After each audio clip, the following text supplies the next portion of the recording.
Good morning everyone. Today I'll be dealing with slight discussion of ameloblastoma. Odontogenic tumors are the neoplasms of the jaw which differentiate towards tooth structures.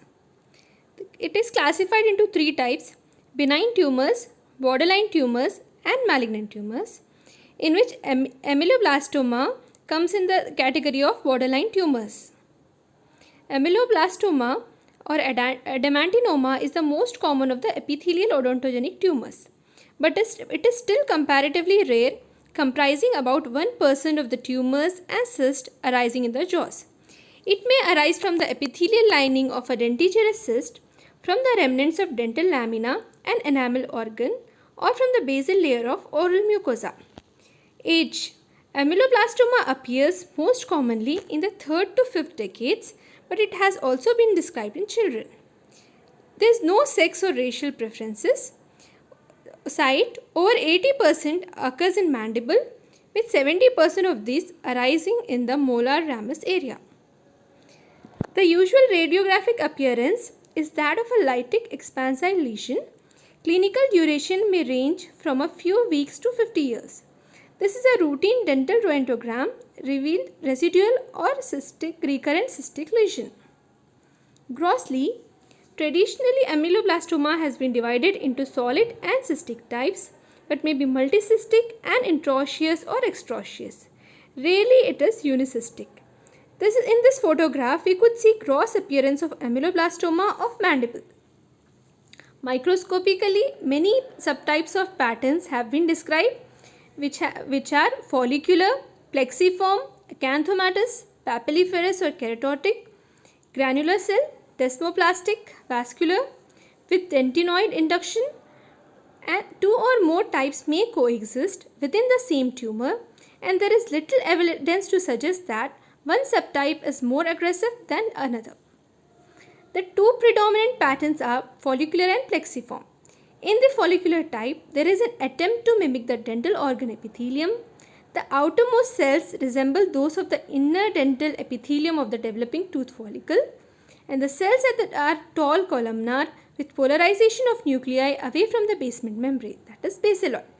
The central portion of the epithelial island is composed of loose network of cells resembling stellate reticulum. This is a photomicrograph of ameloblastoma exhibiting the classic basaloid or follicular appearance. Squamous metaplasia within the stellate reticulum gave rise to acanthomatous type. The epithelial islands demonstrate little inductive influence on the fibrous connective tissue stroma. Enamel and dentin are not formed by ameloblastoma. The plexiform pattern demonstrates irregular masses and interdigitating cords of epithelial cells with a minimum of stroma. Occasionally, multinucleate giant cells of osteoclastic type are present in the stroma. This is a photomicrograph showing keratotic ameloblastoma. Ameloblastic epithelium surrounds large keratin-filled cavities.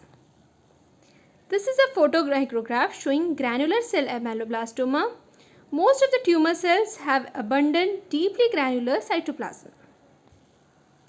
Coming to immunohistochemistry, positive stains are CK5, CK6, CK13, 14, 19, calretinine and CD56.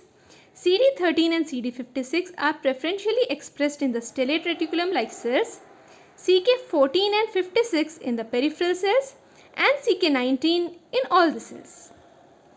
Ultrastructure: the tumor cells shows clear-cut evidence of epithelial differentiation in the form of bundles of tonofilaments and complex desmosomes, with some differences existing between follicular and plexiform types.